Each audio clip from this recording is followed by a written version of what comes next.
originally set forth by the then President-elect with the more narrow broadband goals of the Recovery Act. So I'm going to illustrate, using the color of my son's college, the provisions. Here's how we thought about the broadband provision. That's not a zero, that's the beginning of the Venn diagram. It's also the apex of my artistic ability. But it is the way a lot of people actually thought about the broadband goals. But anyway, so think of this as our national broadband policy. And by policy, most of that policy is going to be fulfilled by private investment, but there are certain things that are very important to policy that are not necessarily important to market. Unserved communities, underserved communities, a national interoperable public safety network, national adoption goals, as the President-elect said. So as we approached how to fill those in, we couldn't do the whole thing, right? We could only do those things which, according to the scriptures of the Act, were timely, targeted, and temporary, and had a clear, direct impact on creating jobs. And it also meant we wanted to do so in a way that did not make the already shaky competitive dynamic worse. So in terms of the Economic Recovery Act, it's actually a subset, and the reason I have this outside of it is there were things you could do which were timely, temporary, and targeted, and would create jobs, but wouldn't meet any of the other broadband goals. They weren't really about underserved or unserved, and they could also have adversely affected the competitive dynamic. So that was the first screen. And then secondly, in order to make it timely, and I think people don't really understand this, so Jessica certainly does, we had to, from a perspective of communications policy, adjust to congressional realities. We did not have 6 to 9 months to be arguing over things. So we had to develop a plan that would quickly satisfy a diversity of members, be written quickly, understood within existing program structures. So that made it even smaller.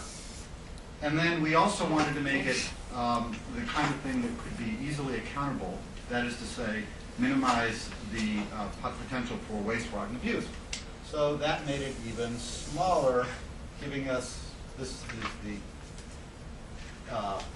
is not drawn to scale, of course, but this is what we were focused on in the policy. So what emerged should be seen as laying a foundation for a broader, more comprehensive broadband strategy. We thought it was important to get economic activity going, create jobs, and we thought it was also very important to get more data.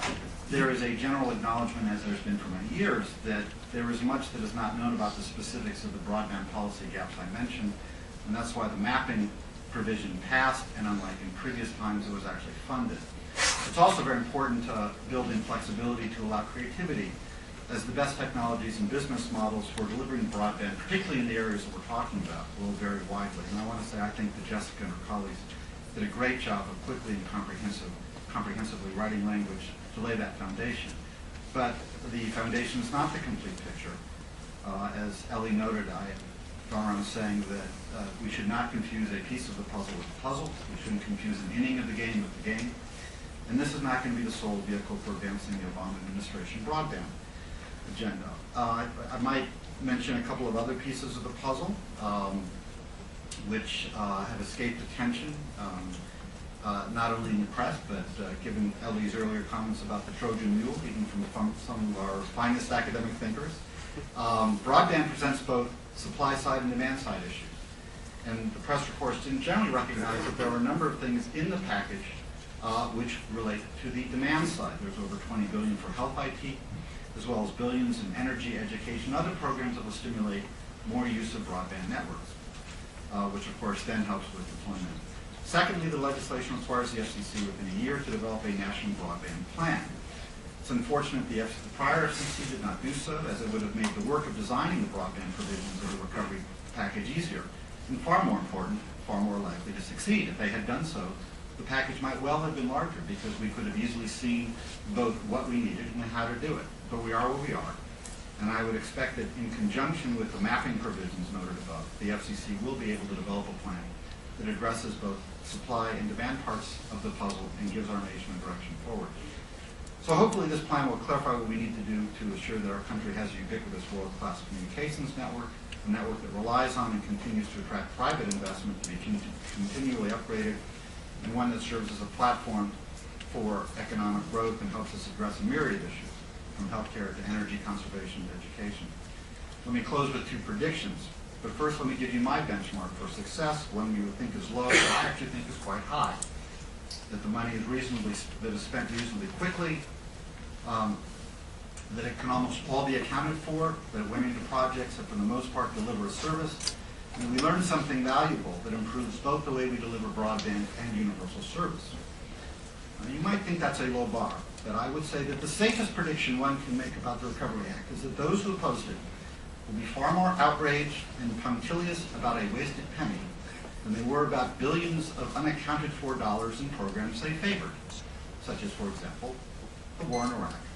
Now, I'm not defending waste, fraud, and abuse, nor am I asserting a good enough for government work standard, but one of the things that I'm most proud of in my work on transition was the recovery.gov website that went up the other day, in which I think I had a very small role in it, but I think it'll play a huge role in countering waste, fraud, and abuse. But having worked on that website and understanding the difficulties of accounting, and having spent almost my entire professional career in the private sector, I cannot help but notice that accounting for every dollar is in fact hard, and that in retrospect, dollars often get spent wisely in the private sector and anywhere else, and that when one is trying to do something quickly, as we are here, those two things are going to occur more often. And we too often hold the public and private sectors to different standards, so I would urge us to have reasonable expectations. And in that regard, my second prediction is the $7 billion that we spend one time on broadband will do more to connect the unconnected to broadband than the roughly similar amount we spend every year on universal service to voice services. And that those who support universal service but did not support the stimulus will hold the programs to two entirely different standards. Thank you very much.